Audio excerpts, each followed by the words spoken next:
My biggest gardening fail, there are so many of them. I've killed so many plants.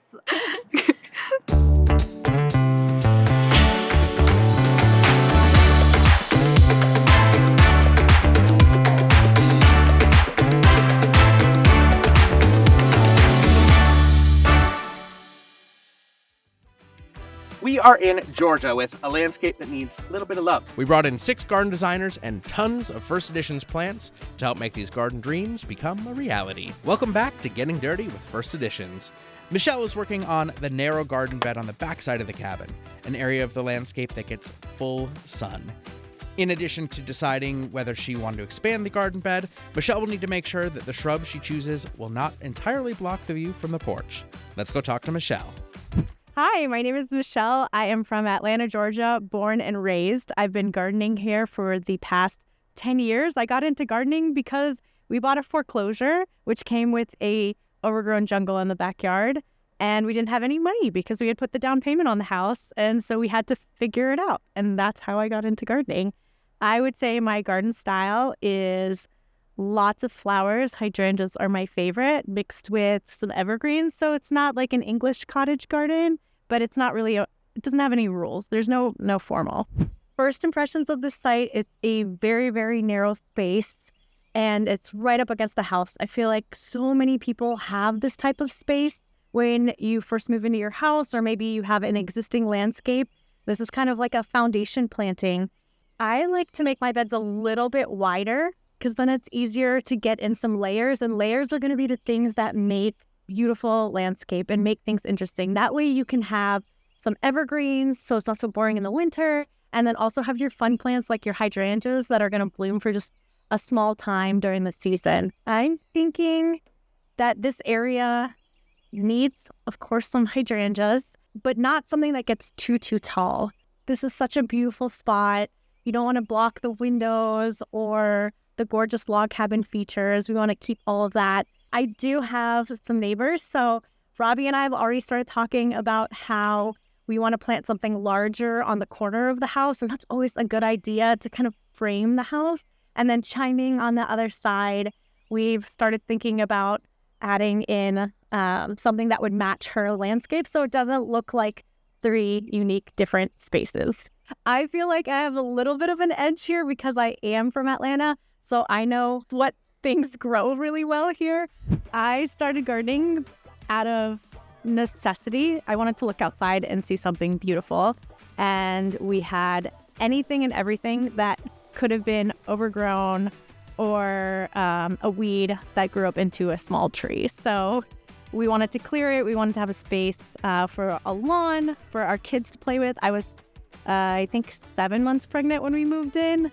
And so it was more for them, but then also as I started gardening, it became like a therapeutic. My advice for home gardeners that are looking to start a big project just like this one is to first measure your space and see how much sun you get.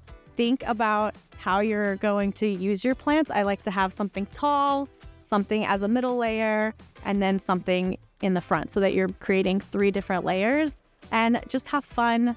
The more you plant, the more you learn. Okay, so you've got the back of the house. Yes. Tell me a little bit about some of the things you were thinking about as you went into this space. So when I first looked at this space, I was thinking about how it might be used, and I didn't want to block off any views. I wanted to pack in as many blooms, keep it short, so I went with the more compact shrubs in your line. So what was the biggest challenge as you were walking into this space?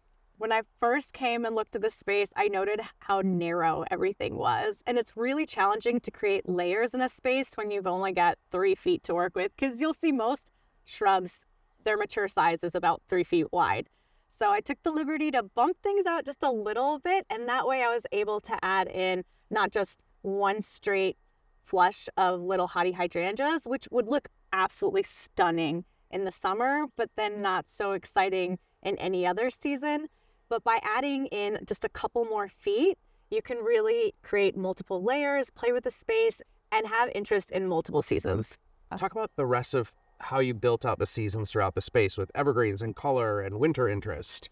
So I started with the winter interest because I didn't want this area to be completely bare during the summer. So the straight and narrow That's going to help give some structure. And then the gardenias are also evergreen, and they're also the earliest to bloom here. So the gardenias will start the flower show.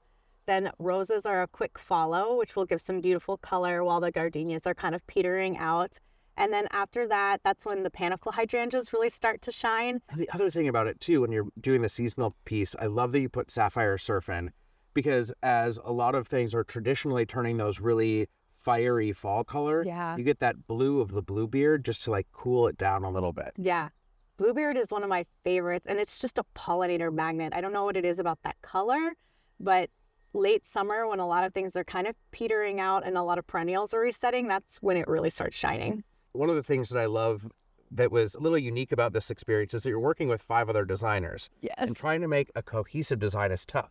But having the double mint here and then having Robbie next door have that gardenia really helps make the space cohesive. Yeah. He tied it in together. He added in double mint, and he also added in roses into his space, which tied things in on this side. So it was really great to work with Robbie. So you've got the finest rose in here. Talk a little bit about how you built that in, because roses sometimes have this perception of being tough in the landscape, but building it in the way you did, I think, was really smart. I love adding roses to the landscape. I added in the finest rose because I was looking for something that was a shrub rose that didn't get too tall. So that finest rose seemed to be the perfect height and would give lots of summer color. The first thing Michelle did when planning her design was to extend the garden bed by a few feet. This allowed for more room to layer plants and add seasonal interest to the garden. No matter the season, Michelle's landscape will always have something to catch your eye. With the porch in the background, Michelle kept her shrub choices compact and low with lots of blooms for maximum impact. She did manage to sneak in some height, highlighting the pillars of the porch with straight and narrow Japanese holly and berry white panicle hydrangea trees. She went into the design knowing she wanted to use roses, hydrangeas, and evergreens, and she ended up doing just that. For low-maintenance shrub roses, Michelle planted the finest rose and Easy Elegance Little Mischief Rose, which tied in nicely with her neighbor Robbie's design. Little Hottie Panicle Hydrangea and Sapphire Surf Bluebeard add summer and fall interest, and the corners of the bed are punctuated with the evergreen structure of Double Mint Gardenia. Looks like my job here is done. Gonna have to get some digging in, but from here on out, it is up to the First Editions crew to keep this looking beautiful and watered. And add in different types of plants. That would make things...